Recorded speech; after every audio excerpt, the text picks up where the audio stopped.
Hello everyone, welcome back to Ninja Prep. मेरा नाम है कपिल गोयल और इस वीडियो में हम बात करने वाले हैं एसएससी आईएमडी में जो वैकेंसीज निकली हैं साइंटिफिक असिस्टेंट की, उसमें जो नॉन टेक वाला पार्ट आएगा उसकी प्रिपरेशन आपको कैसे करनी है, कौन से टॉपिक उसमें इंपॉर्टेंट होंगे, कौन से टॉपिक को आपको ज़्यादा ध्यान देना चाहिए, उस बारे में मैं बात करने वाला हूँ। इसके पहले मैं ऑलरेडी आप लोगों को बता चुका हूँ कि जो एसएससी के थ्रू इंडियन मेट्रोलॉजिकल डिपार्टमेंट में साइंटिफिक असिस्टेंट की जो पोस्ट आई है उसमें कौन कौन अप्लाई कर सकता है। अगर आप लोग भूल गए हैं तो फिर याद दिला दूं, जिन्होंने इलेक्ट्रॉनिक्स से डिप्लोमा किया है 10+2 के बाद, 10+2 के बाद है ना। इसके अलावा जिनके पास बीएससी फिजिक्स से है, बीएससी फिजिक्स से जो हैं वो इसमें अप्लाई कर सकते हैं। और कौन अप्लाई कर सकता है? जिनके पास कंप्यूटर साइंस है 10+2 के बाद, है ना। 10+2 के बाद कंप्यूटर साइंस में जिनके पास डिप्लोमा है वो लोग इसमें अप्लाई कर सकते हैं। ठीक, अब आज के वीडियो में मैं बात करने वाला हूं कि कौन कौन से जो टॉपिक्स हैं आपको पढ़ने चाहिए अगर आप नॉन टेक वाले पार्ट की तरफ प्रिपरेशन करने जा रहे हैं, तो उसके बारे में बात करूंगा। इसके अलावा एक वीडियो मैं और बनाऊंगा जिसमें आपको मैं बताऊंगा डिटेल में कि किस तरह से आपको प्रिपरेशन करनी चाहिए एसएससी आईएमडी एग्जाम के लिए। तो नॉन टेक वाले पार्ट की अगर मैं बात करूं तो इसमें मेनली 4 टॉपिक हैं। एक है आपका क्वांटिटेटिव एप्टीट्यूड, एक है रीजनिंग, एक है जीके और एक है इंग्लिश। एज वी नो कि जो पेपर पैटर्न है उसमें चारों से 25-25 क्वेश्चन आएंगे, तो ये टोटल मिला के क्वेश्चन कितने हो गए? 100। 2 सेक्शन है, सेक्शन ए नॉन टेक का रहेगा, उसके 100 क्वेश्चन रहेंगे। सेक्शन बी वो आपका डोमेन का रहेगा, यानी कि अगर आपने फिजिक्स चूज़ किया है तो उसके 100 क्वेश्चन, इलेक्ट्रॉनिक्स चूज़ किया है तो उसके 100 क्वेश्चन, और अगर कंप्यूटर साइंस चूज़ किया है तो उसके 100 क्वेश्चन। दोनों को 60-60 मिनट मिलेंगे, है ना, यानी कि टोटल 120 मिनट में आपको ये सिमटाना है पूरा। तो जितना पार्ट बी इंपॉर्टेंट है उतना ही पार्ट ए भी इंपॉर्टेंट है, क्योंकि स्कोर तो इसके भी ऐड होना है।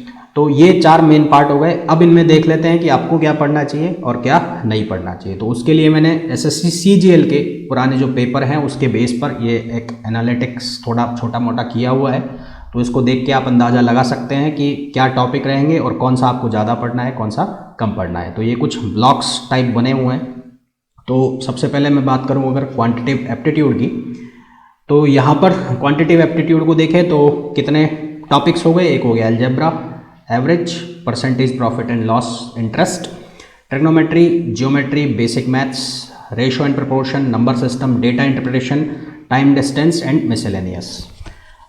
नंबर ऑफ क्वेश्चंस की अगर बात करें किस पोर्शन से कितने आते हैं, तो अगर मैं अलजेब्रा की बात करूं तो 2 से 3, एवरेज 1, परसेंटेज प्रॉफिट लॉस 1 से 2, ट्रिग्नोमेट्री 1 से 2, जियोमेट्री 2 से 3, बेसिक मैथ्स 1 से 2, मिसलेनियस 4 से 5, time distance 0-1, data interpretation 5, number system 2 से 3 और रेशियो और प्रोपोर्शन 1 से 2।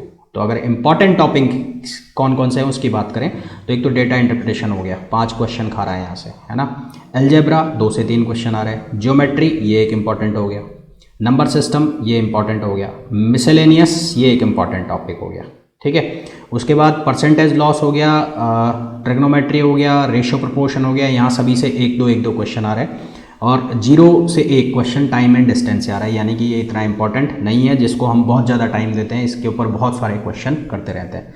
तो कुल मिला के मेरे समझ में तो मेरे को जो मेन टॉपिक नज़र आ रहे हैं, एक नज़र आ रहा है अलजेब्रा, एक नज़र आ रहा है geometry, number system, data interpretation और मिसलेनियस वाला टॉपिक, ठीक है। ये मेरे समझ में इंपॉर्टेंट टॉपिक है।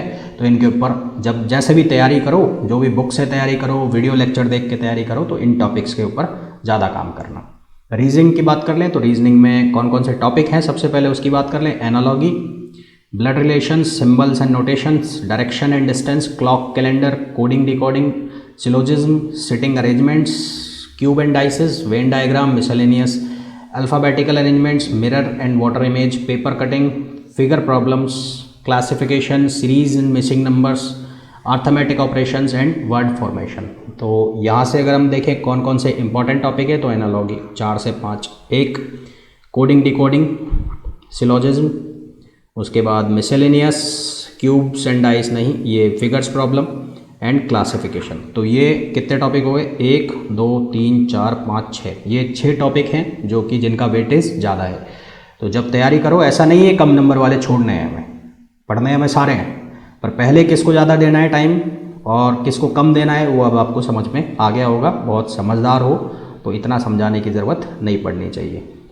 तो ये टॉपिक निकल रहे हैं यहाँ से वेटेज वाले, analogy, coding decoding, syllogism, classification और फिगर्स वाले प्रॉब्लम और मिसलेनियस। ठीक, फिर बात करें जीके की, तो जीके में कौन कौन से पार्ट है? देखो, एक तो ज्योग्राफी होगा, हिस्ट्री होगा, इंडियन पॉलिटी होगा, साइंस टैग होगा, मिसलेनियस होगा और इकोनॉमिक्स एंड फिनेंस होंगे। अब देखो, ज्योग्राफी हो गया, हिस्ट्री हो गया, इंडियन पॉलिटी हो गया, इसमें बहुत सारे पार्ट्स जो हैं वो स्टैटिक है, यानी कि जो चीज़ें फिक्स हैं वो बदलेगी नहीं, यानी कि पुराने जो कर्मकांड हो गए वो तो हो ही गए, तो वो फिक्स हैं। कितने कितने क्वेश्चन आते हैं? तो इंडियन पॉलिटी से कम आते हैं, ज्योग्राफी से जो क्वेश्चन ज़्यादा आते हैं 3 से 4, हिस्ट्री से क्वेश्चन ज़्यादा आते हैं 3 से 4, इकोनॉमी एंड फिनेंस बच्चों को समझ में भी नहीं आती और बहुत ज़्यादा घूम भी जाते हैं बच्चे, ज़्यादा क्वेश्चन नहीं आते, 2 क्वेश्चन आते हैं, तो देख लेना इसको। इसी तरह से इंडियन पॉलिटी से भी ज़्यादा क्वेश्चन नहीं आते, 2 से 3, साइंस एंड टेक्स से खूब क्वेश्चन आते हैं, और मिसलेनियस का मतलब ये जितने भी ऑनर्स हो गए, अवार्ड्स हो गए, नेशनल इंटरनेशनल ऑर्गेनाइजेशन, स्पोर्ट्स और आर्ट कल्चर बुक्स ऑथर्स, यहाँ से ज़्यादा क्वेश्चन आते हैं। साइंस टेक में क्या क्या आएगा? Biology, chemistry, computer discoveries and invention, physics, space, defence in India, Indian polity, constitution, ये आपको पता ही है। तो ज़्यादा क्या पढ़ना है? सबसे पहले तो हमें यही पढ़ना है, honours, awards, national international organisations, culture book, current affairs. Science tech हमें ज़्यादा पढ़ना है, हिस्ट्री पे ज़्यादा फोकस रखना है, ज्योग्राफी पे ज़्यादा फोकस रखना है, उसके अलावा पॉलिटी, इकोनॉमी, इसको देख लेना, इतने क्वेश्चन नहीं आते, इतने ज़्यादा नहीं भी कर पाओगे, क्योंकि 100 दिन अगर टेंटेटिव डेट की बात करते हैं तो दिसंबर में एग्ज़ाम है, तो इतना तो नहीं कर पाओगे, तो जीके में ये वाला पोर्शन कर लेना। फिर बात करें अगर इंग्लिश की, तो इंग्लिश में बहुत सारे टॉपिक है, मेन जो टॉपिक है वो उनकी बात कर लेते हैं। Spotting errors, reading comprehension, synonyms and antonyms, idiom phrases, one word substitution, spelling mistakes, sentence correction, active, passive, direct, indirective, parajumbles and fill in the blanks. ज़्यादा क्वेश्चन कहाँ से आते हैं? तो 10 नंबर के तो ये रीडिंग कॉम्प्रीहेंशन वाले, 1, सिनोनिम्स एंटोनिम्स 2, फिर इक्वली डिस्ट्रीब्यूटेड है, लगभग 4-4 नंबर के क्वेश्चन है, 2-3, तो मोटे मोटे क्वेश्चन तो यहाँ से आएंगे 2 जगह से, तो ये 2 तो पक्के तैयार करना है। उसके बाद ये बाकी के सब इक्वल वेटेज के हैं, किससे कितने क्वेश्चन आ रहे हैं, यहाँ से स्पॉटिंग एरर से भी 2 से 3 क्वेश्चन है, तो 4 से 6 तीसरे नंबर पे ये हो गया। उसके बाद idiom phrases, one word substitution, spelling mistakes, sentence correction, active, passive, parajumble, fill in the blanks, यहाँ से सबसे लगभग इक्वल क्वेश्चन आते हैं। तो ये थे कुछ important topics non tech preparation के लिए, एसएससी आईएमडी के लिए। तो जब भी आप इस वीडियो को देख रहे हो, जब भी देख रहे हो, तो मैं समझता हूँ कि इससे आपकी जो प्रिपरेशन है, अगर आप एग्ज़ाम देने वाले हैं, एग्ज़ाम फॉर्म फिल करने की लास्ट डेट 18 अक्टूबर है, तो एग्ज़ाम देने वाले हैं, तो इससे आपको आइडिया लग जाएगा कि जो फर्स्ट पार्ट है उसके अंदर क्या प्रिपेयर करना चाहिए, ज़्यादा प्रिपेयर, ज़्यादा वेटेज किसको देना चाहिए, किसको कम देना चाहिए, क्योंकि 100 दिन बाद एग्ज़ाम है, तो आपको साइमल्टेनियसली पार्ट फर्स्ट की भी तैयारी करनी है, पार्ट सेकंड की भी तैयारी करनी है, तो दोनों चीज़ें को टाइम देना पड़ेगा इक्वली, है ना। यानी कि 1-2 घंटे आपको नॉन टेक को भी देने पड़ेंगे और 2-3-4 घंटे आपको आपके सब्जेक्ट के भी देने पड़ेंगे, अगर प्रिपरेशन कर रहे हो तो, है ना। तो ये वीडियो आपके लिए बहुत हेल्पफुल होने वाला है उसमें। तो जो भी लोग इस वीडियो को देख रहे हो, कंटेंट उन्हें पसंद आ रहा हो, तो प्लीज़ वीडियो को लाइक कर देना, शेयर कर देना। ऑल्दो आप लोगों ने कर दिया होगा अब तक लाइक, फिर भी नहीं किया हो तो कर देना। चैनल को सब्सक्राइब नहीं किया हो तो प्लीज़ चैनल को सब्सक्राइब।